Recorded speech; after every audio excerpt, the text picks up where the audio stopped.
I'm your host, Andre Plout. Thank you for joining. This desperation we have to lose weight. And I get it. I talk about it all the time. I had a gastric bypass 6 years ago, and I did thin down to what I consider to be a normal, regular size. A 36 gene. I was able to shop in the regular men's department again. I didn't have to use the big man's department or anything like that. And I started Ozempic about 7 months ago and took another 30 pounds off. So I totally get it. But we do get extreme. I have a lot of patients who reach out to me. They're 135 pounds. They want to be 125 pounds. They need this Ozempic, on and on and on. And I'm all good with that. But the problem many times when we're not losing weight naturally or on medication is that one of two things are happening, or one of three things are happening. It's possible that we're overeating, of course, but then I have a whole contingent of patients that eat what they consider to be clean, and they eat very light and all of this and that. And they are actually not eating enough. And that really slows the metabolism down, and the body absolutely will not give anything up. So, first problem when you're not losing weight, especially in the setting of Ozempic or semaglutide, is that you may not be eating enough, and you've trained your body to work on less, and inevitably you end up with something called cave brain or calorie mismatch. Cave brain is referring to, way back in the day, way before 1900, way before 1800, sort of in the caveman era, when we had to hunt and gather for our food and we didn't know when our next meal was coming. The metabolism slowed itself down so that we could sustain ourselves. We packed on fat, which was coveted at that time. And when we didn't get enough food, our bodies could metabolize from our fat and sustain them. So cave brain or calorie mismatch means you're not eating enough, your metabolism is very slowed, and you can gain weight even in a setting of low calorie.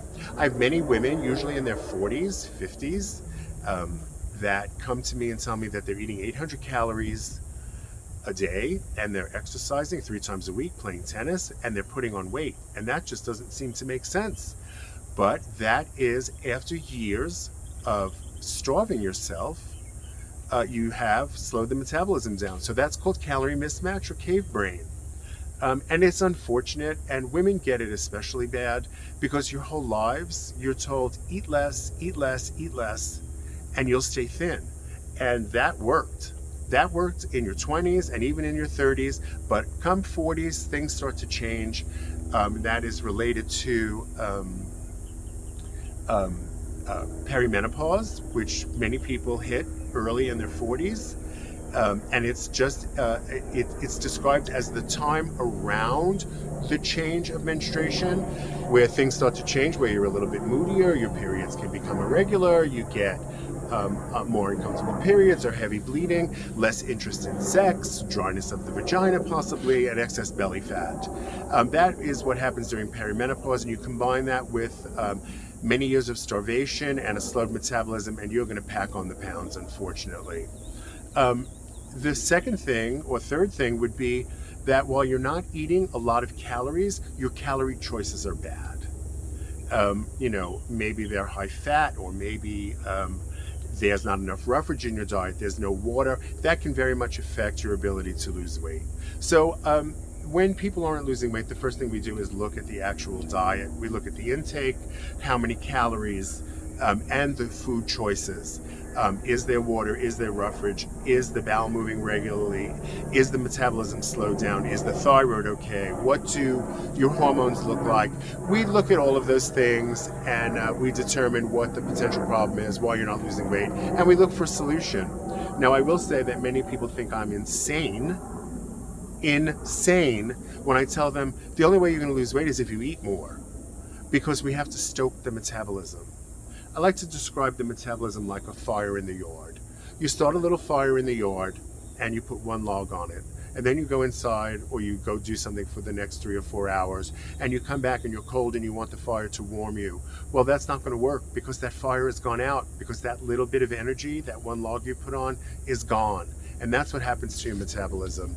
And Opposite, if you dump a bunch of calories on your metabolism all at once, or a bunch of firewood on a fire all at once, the fire will also go out because um, you're drowning the fire in wood. It can't get oxygen, it can't burn. It's the same thing with your metabolism. You add too many calories at once and you're going to blow up. So the answer to calorie mismatch or cave brain is to slowly increase your calories, to try to stoke your metabolism and get your fire burning. It is the key, and while people think I'm crazy, I know that it works if it's done right. The first step would be to take those 3 little meals that you're eating a day, or those 2 or 1 little meal that you're eating a day, and break it up into 3, and then start to add 100 calories a week and build your caloric intake and allow your metabolism to kick, and you will lose weight. That's one of the solutions. There was something else I wanted to talk about related to calories and calorie mismatch. Oh, yes. Portion distortion. Let me say it again. Portion distortion. What is portion distortion? Well, we go to a restaurant and they serve us these ginormous portions. And we have become, we expect that, and we also believe that that is a normal portion, and it's not. So let's talk about rice for a minute, because I work with a lot of the Hispanic community and they eat a lot of rice. I'm Jewish, we eat a lot of potatoes, Italians eat a lot of pasta, and the portions are just distorted. So a serving of rice is either a quarter or a half a cup, I can't remember. That's a little bit of rice. That is not that ginormous portion that is given to you in the Mexican restaurant. That's just ridiculous. Too many calories, too many carbohydrates, and it's what we've come to expect, but it is definitely getting in our way of staying trim. Same thing with pasta or potato. And I'll tell you this quick story. I used to live with an Italian man, and he would make macaroni on Sunday. That was just the tradition. And he'd make a pound, and it was just the 2 of us, and would have meatballs or sausage or pork, some sort of meat, lots of cheese, and then there was bread, of course, and butter, and there was plenty of calories. Well, he would eat half and I would eat half. And we each thought that that was normal. Now, I will say he was 130 pounds soaking wet and couldn't put a pound on if he tried. I was, of course, 260 pounds and getting bigger by the day before my surgery. And when I looked at the box of spaghetti or ziti or penne or rigatoni or whatever it was, a serving of macaroni is 2 ounces. Yes, people, 2 ounces. So how much was I eating? Well, a half a pound of macaroni is 8 ounces. That's 4 servings at 200 plus calories per serving. So just the macaroni was 800 to 1,000 calories, plus the meat, plus the sauce, plus the cheese, plus the bread. And then, of course, plus the cake, because one has to have dessert. So that was like a 1,500 calorie meal. And that was just one meal. And that is, for many people, more calories than they should be ingesting. So portion distortion I like to talk about is how we've been trained to expect gigantic portions based on what we're served in restaurants, and we think that that's normal. And you know what? It's not. It's not normal. So I recommend that we look at serving sizes when you prepare your food. Look at the package, look at the box. It tells you what the serving is. And if you're used to eating 3 servings, cut back to 2, right? And then cut back again to 1 serving. Because really, you should be able to eat anything you want within reason if you're eating the correct portion and you stay within your caloric need for the day. It's very, very simple, but very, very hard at the same time. Now, the opposite side of portion distortion is what we think the calories are. So I speak to many women and they just can't lose weight, and they eat clean and they exercise and they don't eat a lot and they eat once or twice a day, and they're really having that problem. Of course, they're in calorie mismatch. They're definitely suffering from cave brain. They're definitely perimenopausal. And my question to them always, and this is always one of the first questions in the consults, tell me what you ate yesterday. And they tell me, and this is some of the things that I hear. Well, in the morning, I had 5 egg whites and a piece of toast, if they had toast with their egg whites. And for lunch, I had a salad with white chicken on it. And at dinner, I had some fruit, or I had a protein bar or a protein shake. And my question is that all you ate for the whole day? And they say yes. And I ask them, how many calories do you think you took? And they tell me things like 1,500 to 2,000. And like portion distortion, it's calorie distortion. Calorie distortion indicates that we believe that we're eating either a lot less than what we're eating, or we're eating a lot more than what we're eating. So let's look at that patient I just discussed that had 5 egg whites in the morning, and then had a salad with dry chicken or white chicken for lunch, and then had some fruit in the evening. So I want to tell you that 1 egg, yolk and all, is 90 calories. So the egg whites are maybe 10 to 20 calories each. So those 5 egg whites, we're going to give them 100 calories. 100 calories. A salad with a chicken breast, a white chicken breast cooked in a little bit of oil or butter, or baked with a little oil or butter, or pan sauteed, not fried, clean, is going to be about 200 calories. The salad maybe is 100 calories, so now we're up to 400 calories. If they put a little dressing on, if they didn't go crazy, we can even give it another 100 calories. That's 500 calories. And then for dinner, they had fruit, right? Or protein shake. So fruit can be somewhere from 100 to 200 calories, depending on the amount. And a protein shake can be somewhere between 200 and 300 calories. So really, total calories for the day, we're looking at 700-800 calories. It's too little. And the body thinks it's starving, so it's not going to let anything go. But they believe that they've eaten 1,500 to 2,000 calories. And that's what I call calorie distortion. So we have portion distortion, we have calorie distortion. It's really interesting how we trick ourselves. It's just crazy as far as I'm concerned.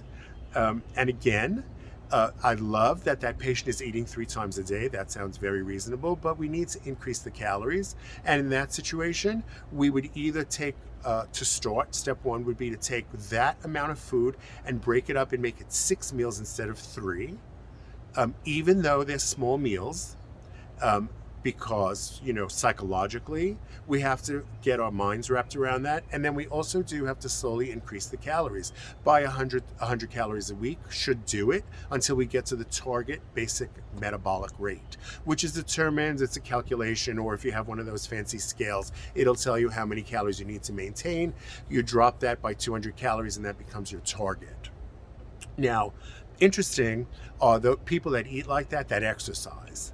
Because I've had patients who tell me that's their typical type of diet, and then they go to hot boot camp, or they go and they exercise for an hour or whatever it is, and they're burning somewhere between 200 and 400 calories at the gym, and they've only eaten 800. So what they've left is 400 calories for their body to work with, to heal, to have energy, to be able to think, to be able to work, take care of their children. It becomes inhuman. So hear me when I say, if you exercise and you eat low cal, you're really hurting yourself. And I'm not advocating to stop exercising. Absolutely not. Absolutely not. You can exercise, but you have to compensate for the calories that you burn. So if you eat too many calories and you exercise, you have a chance of being at the right amount of calories. If you undereat and you exercise, you're going to be at a severe calorie deficit, and you're going to be in calorie mismatch or a cave brain. And you're really going to notice the difference in your 40s, and then in your 50s, it's just going to get worse. So these are truly some of the keys and some of the distortions, some of the things that we've been taught over the years. It's really insanity, if you want to know the truth. And I have many, many patients who come to me and they say, this worked for me for years and I don't know what's going on. What is wrong with me? I can't get these 10 pounds off. I can't get these 20 pounds off.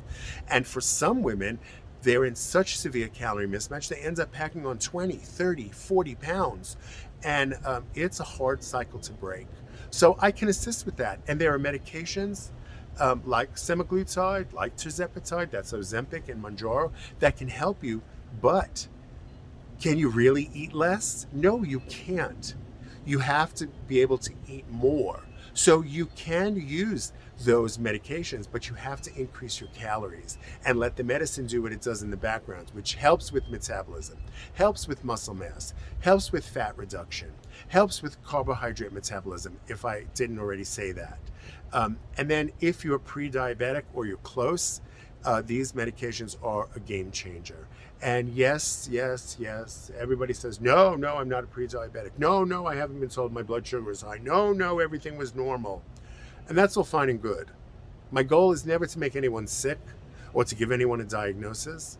But don't you want to know why you're having this problem? Well, I've given you some answers. And the diabetes thing, or the pre-diabetes thing, is another key. And let me tell you something. What is the difference between diabetes and pre-diabetes? What is the difference? There is none.